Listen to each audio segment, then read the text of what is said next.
Out there, in the vast, unforgiving ocean, some places hold dark secrets. They are whispered about in hushed tones, places where nature itself becomes the jailer. One such place is Île du Diable, or as the world knows it, Devil's Island. Just off the coast of South America, near French Guiana, this small rocky outcrop earned its name for a reason. The currents here are treacherous, pulling you out to sea with a force that even the strongest swimmer cannot fight. The waters are full of sharks, always hungry, always waiting. It's a place that seems designed by nature to trap you, to test your very will to survive. This isn't just an island, it's a legend, a symbol of suffering, and the desperate, raw instinct to be free. Imagine being told this is your new home. Devil's Island is part of a small group of 3 islands called the Île du Salut, which means the Islands of Salvation. What a cruel joke. There was no salvation here.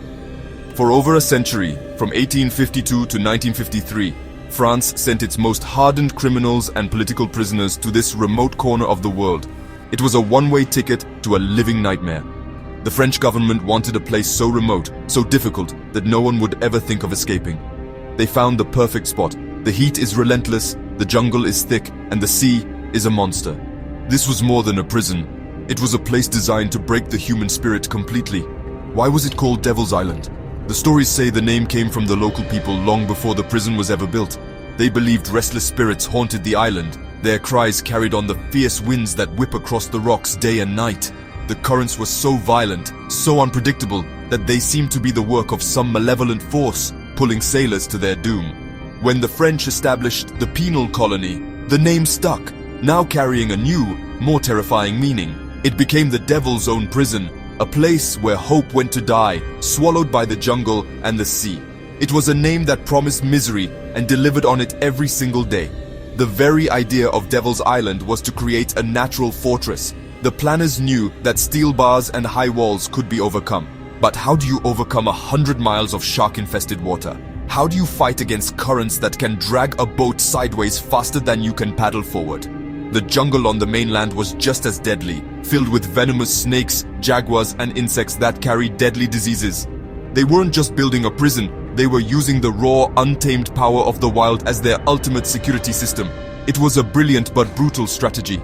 A place where survival itself was the punishment, and every sunrise was a reminder of your isolation from the rest of the world.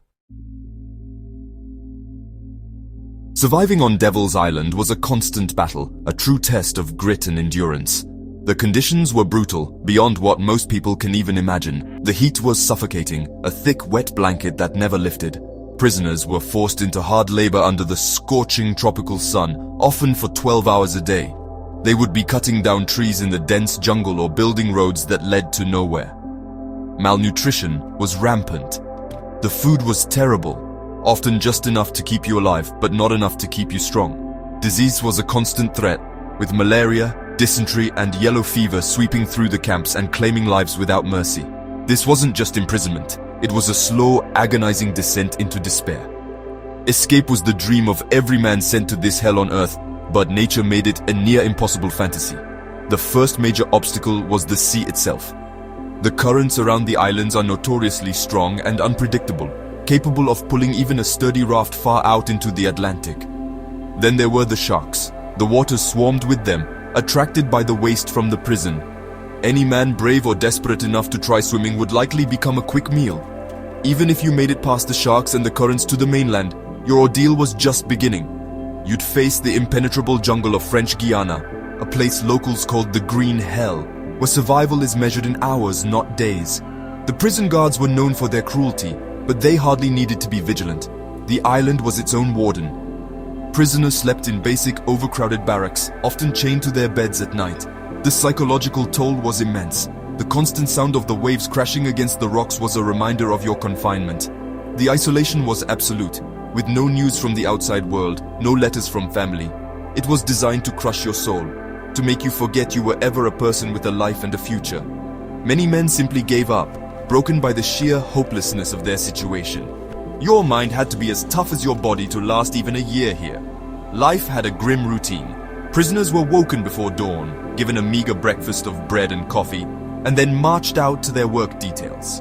The work was backbreaking and often pointless, designed to exhaust them physically and mentally. A small infraction, like not working fast enough, could result in severe punishment. Solitary confinement in a dark, tiny cell, known as the Devourer of Men, was a common sentence. Here, in total darkness and silence, men would slowly lose their minds. This place was a testament to how cruel humans can be, using the terrifying power of nature as their chosen instrument of torture, creating a prison from which there was virtually no escape. Even in the face of such overwhelming odds, the human spirit is a powerful thing. It refuses to be extinguished. This was proven by men like Alfred Dreyfus, one of the most famous prisoners of Devil's Island. Dreyfus was a French army captain who was falsely accused of treason in 1894. He was sent to Devil's Island not as a common criminal, but as a political prisoner to be made an example of. He was held in complete isolation in a small stone hut, guarded day and night. He wasn't forced into hard labor like the others, but his punishment was mental. The loneliness, the injustice, the knowledge that his country had betrayed him, it was a torment designed to break him. Yet, he endured. Dreyfus never tried to escape. His fight was a different kind. His battle was fought with letters and legal appeals, a struggle for his name and his honor. But other men, driven by a raw need for freedom, attempted the impossible. One of the most famous escapees was Henry Charrière, whose story was told in his book, Papillon. Charrière claimed to have made numerous escape attempts. His final, successful escape, as he told it, was a masterclass in survival thinking. He observed the tides and currents for years, noticing that every seventh wave was large enough to carry something out to sea. He built a makeshift raft from sacks filled with coconuts, and with a fellow inmate leaped from a cliff into the churning water, riding that seventh wave to freedom. Charrière's story is full of adventure and incredible hardship. Whether every detail is true doesn't matter as much as the spirit it represents. He faced sharks, starvation, and storms on his journey across the ocean. He found help from local tribes on the mainland and eventually made his way to Venezuela, a free man. His tale shows that even when everything is stacked against you, the gods, the sea, the jungle, a determined mind can find a way. It's about using your environment, not just seeing it as an enemy. He saw the coconuts not just as food, but as a flotation device. He saw the waves not just as a threat, but as a potential engine for his escape. Another incredible story is that of René Belbenois. He was a thief sent to the colony who, after several failed attempts, finally escaped in 1935. He and 5 other men saved up money and bought a boat. They sailed away, but their journey was a nightmare. They battled storms and starvation, and some of the men died. Belbenois eventually made it to the United States. He wrote a book about his experiences, dry guillotine, to expose the horrific conditions of the penal colony.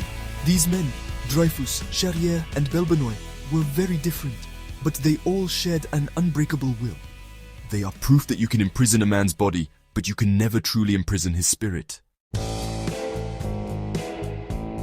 The world could not ignore the horrors of Devil's Island forever.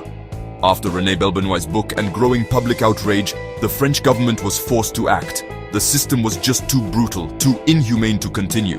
In 1938, they stopped sending new prisoners to the colony, but it took many more years to shut it down completely. The final prisoners did not leave until 1953.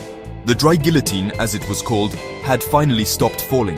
The gates were thrown open, but for many, freedom came too late. Years of abuse, disease, and despair had taken their toll. The island, once a symbol of absolute control, was abandoned to the wild. Today, Devil's Island and its neighbors are no longer a place of punishment. Nature has begun to reclaim what was always hers. The jungle has crept back, with vines and roots slowly pulling down the old prison walls. The cell blocks are crumbling ruins, and the governor's mansion stands empty, a silent witness to the suffering that took place here. The islands are now a popular tourist destination. People come from all over the world, not for sunbathing, but to walk through the eerie remains of the prison and feel the history. It's a haunting experience, walking the same paths where broken men once shuffled in chains, a powerful reminder of a dark chapter in history. The islands have been managed by the French Guiana Space Center since the 1960s. The nearby town of Kourou is now home to a major satellite launch site. It's a strange contrast.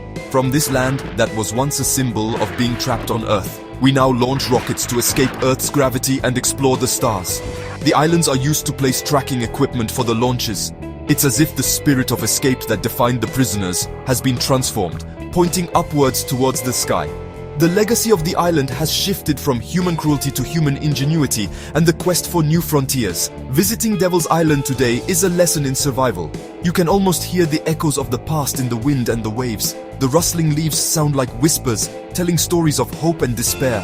The crumbling stone walls stand as a monument to the resilience of those who were imprisoned here. It teaches us that nature is a powerful force, one that can be used as a weapon but can also heal and reclaim. Devil's Island is no longer the devil's home. It is a place of reflection, a wild and beautiful landscape that has finally found peace, reminding us all of the unbreakable, enduring power of the human will to be free.